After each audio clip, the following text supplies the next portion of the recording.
കൊന്നത്തടി കൊമ്പടിഞ്ചാലിൽ ഒരു കുടുംബത്തിലെ 4 പേർ വീടിനുള്ളിൽ തീപിടിച്ചു മരിച്ച സംഭവത്തിൽ അന്വേഷണം ഊർജിതമാക്കണമെന്നാവശ്യപ്പെട്ട കൊന്നത്തടി പഞ്ചായത്തിൽ ജനകീയ സമരസമിതി ആഹ്വാനം ചെയ്ത ഹർത്താൽ പൂർണ്ണം. രാവിലെ 6 മുതൽ വൈകിട്ട് 6 വരെയായിരുന്നു ഹർത്താൽ. സംഭവവുമായി ബന്ധപ്പെട്ട അന്വേഷണം മുന്നോട്ട് പോകുന്നില്ലെന്ന് ആരോപിച്ചായിരുന്നു ഹർത്താൽ നടത്തിയത്.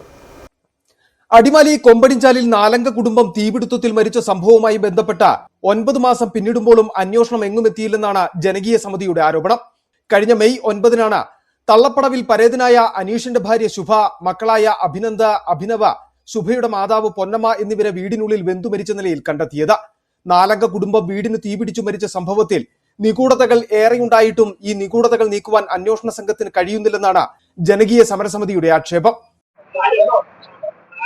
നമ്മളിപ്പോൾ ഇവിടെ കൊമ്പടിഞ്ഞാലിലെ ഒരു കുടുംബത്തിലെ 4 പേരെ ദുരൂഹ സാഹചര്യത്തിൽ തീപ്പൊള്ളലേറ്റ് മരിച്ച സംഭവത്തില് അന്വേഷണം ത്വരിതഗതിയിൽ പുരോഗമിക്കണമെന്ന് ആവശ്യപ്പെട്ടുകൊണ്ട് ജനകീയ സമിതിയും ശിവസേനയും എൻഡിഎയും കൂടി സമാധാനപരമായിട്ട് നടത്തുന്ന ഈ മരണപ്പെട്ട കുടുംബത്തിലെ 5 കുഞ്ഞുങ്ങളടക്കമുള്ള ആളുകൾക്ക് ആ ആത്മാക്കൾക്ക് നീതി ലഭിക്കണമെന്നുള്ളത് മാത്രമാണ് നമ്മുടെ ആവശ്യം.